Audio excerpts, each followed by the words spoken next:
আমার পেশাগত কাজ ছাড়া, অভিনয় এবং মডেলিং ছাড়া আমার ব্যক্তি জীবন আমি আর কোনো কিছু সামাজিক যোগাযোগ মাধ্যমে দেখা যায় না। গল্প চরিত্র পছন্দ হলে আমাকে সব রকম চরিত্রে দেখা যাবে। অ্যাওয়ার্ড পেতে আসলে কেমন লাগে? ছোটবেলায় কি কখনো স্বপ্ন দেখতেন যে অ্যাওয়ার্ড পাবো বা এরকম কিছু? না, আমি ছোটবেলা বলতে আমার স্কুল জীবনটা আমি শুধু একটাই স্বপ্ন দেখতাম। আমি এই কথাটা অনেক জায়গায় অনেকবার বলেছি যে আমার ক্লাস 6 থেকে 10 পর্যন্ত সেই সময়টা আমি ছিলাম শমী আপু, বিপাশা আপুদের ভীষণ ভক্ত। তো ওদের দেখতে দেখতে, মৌ আপু, ওদের দেখতে দেখতে আসলে আমার স্বপ্ন তৈরি হয়েছিল যে বড় হবার পর যদি ওদের মতো আমাকেও টিভিতে দেখা যায়। এই স্বপ্নটুকুই ছিল, এছাড়া এর বেশি কিছু না।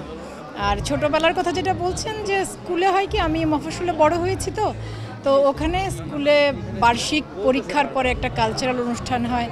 তো সেই অনুষ্ঠানে কেউ অভিনয় করে, কেউ নাচে, কেউ গায়। সেরকম প্রতিযোগিতায় অংশগ্রহণ করা, পুরস্কার পাওয়া, সেরকম হয়েছে, কোনো অ্যাওয়ার্ড না। একটা অভিনেত্রী কি কখনো হারিয়ে যেতে পারে নাকি আসলে তাকে চেষ্টা করলেই ধরে রাখতে পারে? না, ওই যে সেক্ষেত্রে তো আসলে আমার পুরো অভিনয় জীবনটার গল্পটা বলতে হবে। আমার অভিনয় জীবন শুরু সিসিমপুর দিয়ে 2005-এ। তো সিসিমপুরের সুমনাকে তো দর্শকরা একটা দীর্ঘ সময় পর্যন্ত চেনেন। সিসিমপুর যারা দেখেছে, একটা প্রজন্ম বড় হয়েছে সিসিমপুর দেখতে দেখতে। তো তারপর আমার বিয়ে, সংসার, সন্তান, সেই সব কিছু পার হয়ে আমার প্রথম চলচ্চিত্র, আমার প্রথম ওটিটিতে কাজ, বা আমি প্রথম যে বিজ্ঞাপন চিত্রে কাজ করেছি, একটি গ্রামীণ ফোনের বিজ্ঞাপন চিত্রে কাজ করেছিলাম অমিতাভ রেজা চৌধুরীর গ্রামীণ ফোনের। সেই বিজ্ঞাপন চিত্রটি এখনও বিভিন্ন বিশ্ববিদ্যালয়ের পাঠ্যসূচিতে পড়ানো হয়, মিডিয়া অ্যান্ড জার্নালিজমে। আমার প্রথম একই দিনে দুটো চলচ্চিত্র মুক্তি পায়, হালদা এবং ছিটকিনি, সেটা 2016-17-তে। তো হ্যাঁ, সেই দুটো চলচ্চিত্রের জন্য, একটি চলচ্চিত্রের জন্য জাতীয় চলচ্চিত্র পুরস্কার, আরেকটি চলচ্চিত্রের জন্য মেরিল প্রথম আলো পুরস্কার। তো হারিয়ে আসলে কিভাবে গেল? হ্যাঁ, আর এখন যেটা হয়েছে, সামাজিক যোগাযোগ মাধ্যমের সময় হওয়াতে হয় কি যে অনেক চোখের সামনে থাকা হয়।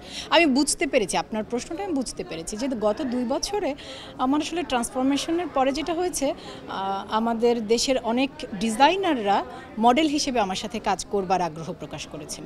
এবং সেই ডিজাইনার যেমন মেহেরের সামিনা সারা, আজকে আমি যার ডিজাইন করা কাপড় পরেছি, সানায়া কুটুরে, সানায়া চৌধুরী, তো আর্নি, এই প্রত্যেক ডিজাইনারদের মডেল হয়ে আমাদের দেশেরই সব অভিনেত্রীরা কাজ করেন। মিম, মেহজাবিন, ফারিন, এরা প্রত্যেকেই। তো আমাদের দেশে আসলে হয় কি, একটা সময়ের পরে মনে হয় যে ওই খুব সোজা করে বললে 32 থেকে 35-এ মডেল হওয়া যাবে, 40 থেকে 42-এ গিয়ে হওয়া যাবে না, এরকম কোনো আইন কানুন বোধহয় নেই। আছে কি? আমার জানা মতে নেই। তো তো হ্যাঁ, তো ডিজাইনাররা আমাকে নিয়ে কাজ করতে আগ্রহ প্রকাশ করছেন, আমি কাজ করছি। এবং ফেসবুকে যে ছবিগুলো দেখতে পাওয়া যায়, বিষয়টা কিন্তু এমন না যে আমি আমার বাড়িতে ইচ্ছামতো ছবি তুলে সেগুলো সামাজিক যোগাযোগ মাধ্যমে পোস্ট করলাম। আমি খুবই পরিষ্কার করে বলেছি যে আমার পেশাগত কাজ ছাড়া, অভিনয় এবং মডেলিং ছাড়া আমার ব্যক্তি জীবন আমি আর কোনো কিছু সামাজিক যোগাযোগ মাধ্যমে দেখা যায় না। তো একজন অভিনেতা এবং মডেলের কাজ নিয়ে যখন দর্শকদের আগ্রহ থাকবে, সেটাকে আমি খুবই কি বলবো, সুন্দর হিসেবে দেখি, সাধুবাদ জানাই।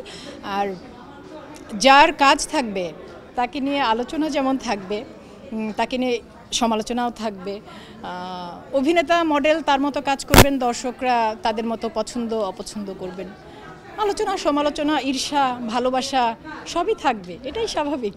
তাকে পর্দায় যখন আমরা দেখতাম, দেখে দেখে অভ্যস্ত ছিলাম যে আসলে রুনা খান এরকম ভাবেই হাজির হয়েছে পর্দায়। সেই রুনা খানকে অনেকেই মিস করেন বা দেখতে চান, তাদের উদ্দেশ্যে কিছু বলা আছে কিনা? হ্যাঁ, এটাও আমি কিন্তু বুঝি দর্শকদের মতামতটা আমি বুঝি। আসলে আমি এত দীর্ঘ সময় কাজ করেছি, যেমন সিসিমপুর বা গ্রামীণ ফোন বা হালদা, ছিটকিনি, বা আমার সর্বশেষ ধারাবাহিক ফ্যামিলি ক্রাইসিস, বেশিরভাগ নাটকেই বা চলচ্চিত্র বা বিজ্ঞাপন চিত্র আমাকে দেখা গেছে একেবারে পাশের বাড়ির মেয়ের চরিত্রে। হ্যাঁ, মানে একেবারে নিজেদের ঘরের মেয়ে। তো ওগুলো যেমন চরিত্র, আমি যখন মডেল হিসেবে কাজ করছি সেটাও একটা চরিত্র। বা মডেল হিসেবেও আমি আমাদের দেশীয় পোশাকও পরছি, আবার ডিজাইনারদের ডিজাইন করা ওয়েস্টার্ন ধাঁচের পোশাকও পরছি। তো এই তো আমার গল্প চরিত্র পছন্দ হলে আমাকে সব রকম চরিত্রে দেখা যাবে। আমি শুধু এটাই চাই, অভিনেতা হিসেবে সব রকম চরিত্রে কাজ করবার আগ্রহ আমার আছে, এবং আমার কাছে চরিত্র যারা আসবে, পছন্দ যারা হবে, সেরকম চরিত্রের সাথে যুক্ত হব।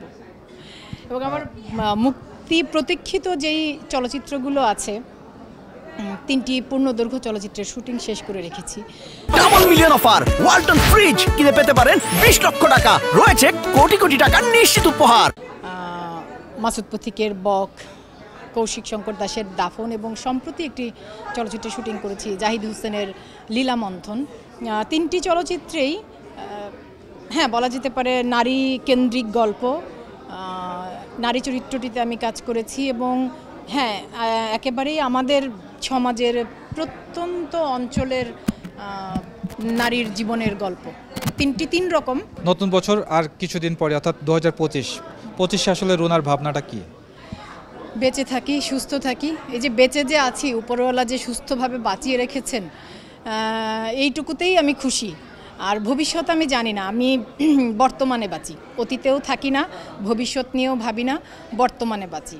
এবং কোনো কাজ নিয়েও আমার অমন কোনো নেই, পরিকল্পনা নেই। আমার কাছে বর্তমানে যে কাজটা আসে, যেটা ঠিক মনে হয় সেটাতে যুক্ত হই।